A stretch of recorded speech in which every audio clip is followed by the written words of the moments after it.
Hello, thanks for watching.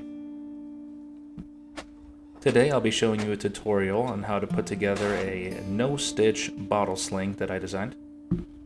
All you'll need are some rivets, some D-rings, and some button studs. Here in step 1, I'm cutting out the pattern that you can pick up from my pattern shop in the description below. But if you don't want to get the pattern, that's okay. I'll still include the measurements there, and you can try to follow along the best you can. Now heads up, if you do pick up the pattern, some of these pattern pieces might look a little different in the final version. I think these guides are going to end up being gray. Anyway, next we're going to, over the tape areas, put together body piece A and B and body strap A and B. Next I'm just going to trace the patterns and cut each of the individual pieces out. Again, we're not going to be cutting out those two gray guide pieces. Those are just there to help us shape the end of the straps later on. Recently I was sent a couple of new tools actually from a company called C Official. It's a miniature strap cutter and an interesting edge burnishing machine. And this project is actually perfect for testing those out, so I'm going to do that while we're at it here. So by now we've cut out all the body pieces, and we're going to do the straps now, so I'm going to break out that mini strap cutter.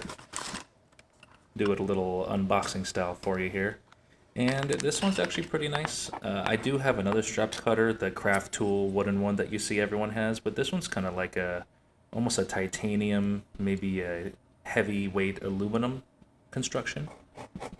And I'm not the best at using these strap cutters. I always mess it up somehow. Some people just pull it right through, but here I am just kind of slowly guiding it through. That little channel helps push it through evenly, and it's nice. I really like it. It came out accurate.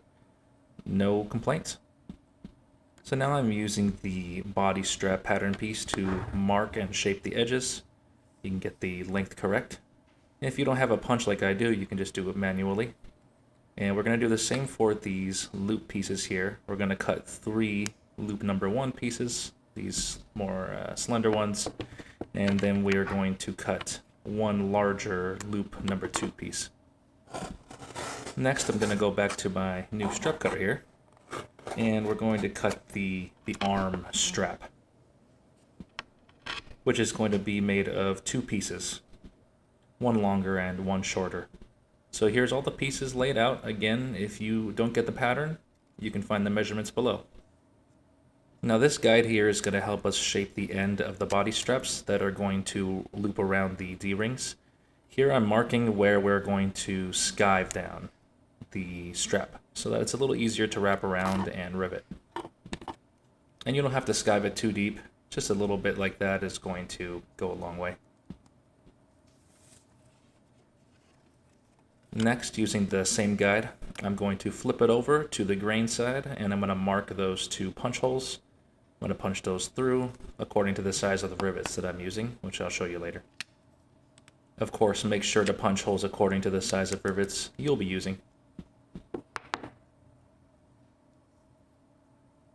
The stud end guide here is going to be for the end of the shorter arm strap.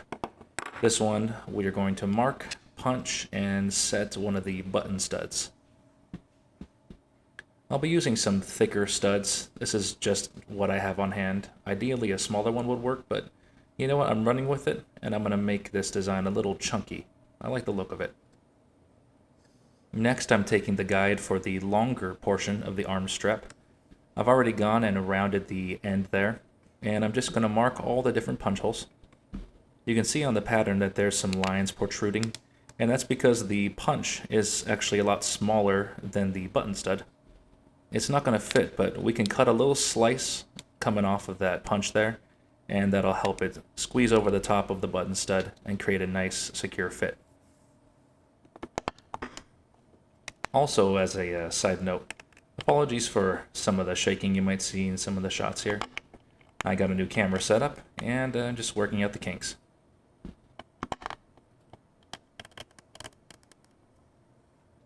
Okay, so the straps are prepared. We're moving back to the body piece, and here I am on the flesh side, marking another skive area. We're going to do this for both ends and on both ends as well. We're going to flip it back over, mark those punch holes, and punch on through, getting ready for the rivets later.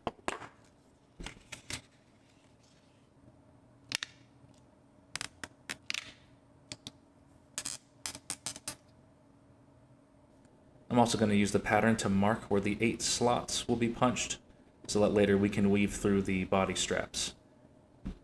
And since this is a beginner design, I want to show a little trick here. If you don't have a slot punch, which most beginners don't, we're just going to do a little trick. We're going to punch holes at the ends of where the slots should go, and then we're going to just connect those holes.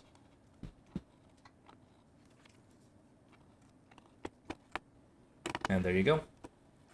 Connect both sides all the way through, push out the middle piece, and you got your slot.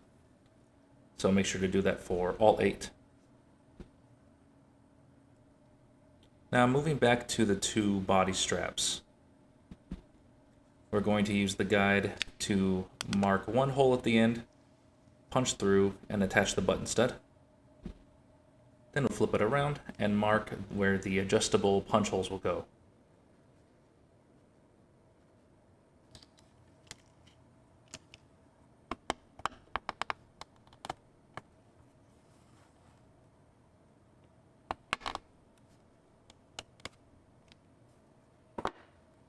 And that's it. Those 2 straps are done.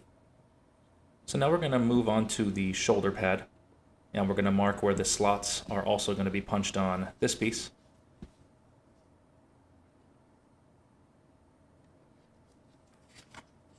Now, since I already showed you the slot punch trick earlier, I'm going to use a real slot punch just to make this part easier on myself. Now we're going to set that aside, and we're going to move on to the 3 smaller loop pieces. Now your leather thickness is going to vary from mine probably, so we always want to do a fit check. You see me wrapping around the loops there, making a mark, and that's where I'm going to skive, where it fits nice and snug. I'm going to skive one side on the flesh side, one side on the grain side, and as you can see, that's how they're going to glue together. Now that those are done, we're going to move on to an optional step. You're more than welcome to leave the edges raw, but if you want to do like I did there, add a logo, do some skiving and edge finishing, now's the time to do it.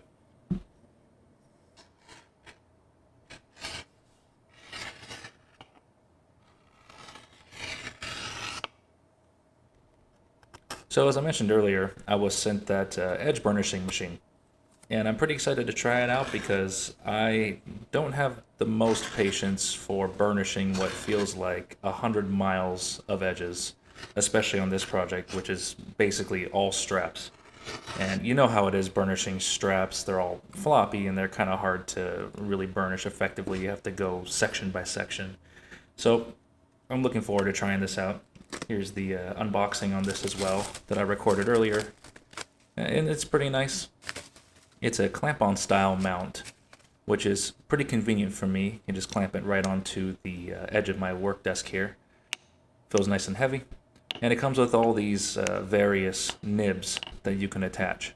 This machine seems best suited for small to medium projects, and that's what you can really expect from a machine of its size.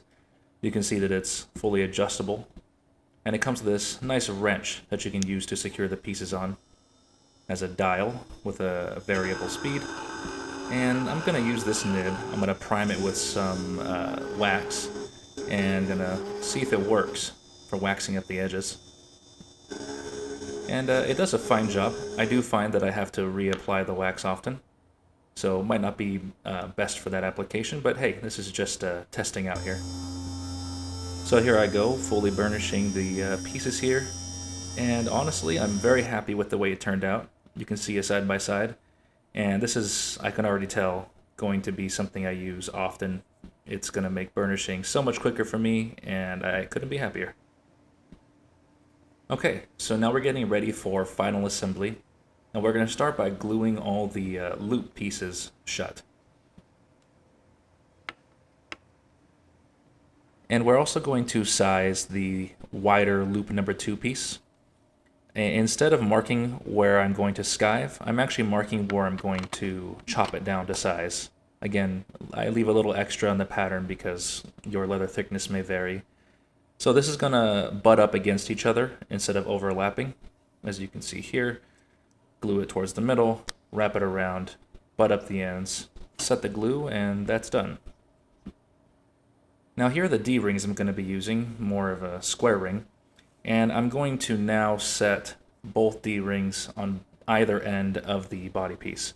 I'm going to use these optional washer pieces over the rivets and attach them both now. Next, let's take that shorter arm strap piece and slide over one of the skinny loops on it.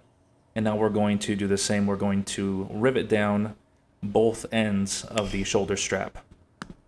And as a side note, if you also included maybe a logo or a design that you wanted facing forward, you'll want to attach the shorter end of the shoulder strap on that same side. And now you can slide the shoulder pad on over the longer shoulder strap piece, making sure that the strap goes over the pad. And that's finished. You can adjust this strap to the size you need. And for the last step, we're going to slide on the last two loops over the two body straps, and we're going to start weaving them in and out of the body piece. We're going to start from the outside, go under, and back out the front.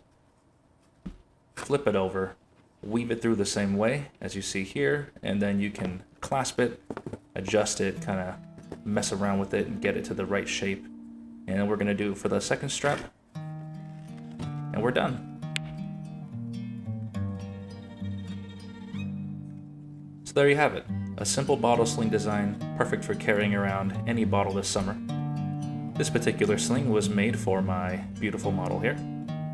And thank you again to C Official for sending out those two tools. They worked awesome, so if anyone is interested in checking them out, there is a discount code for you in the description below.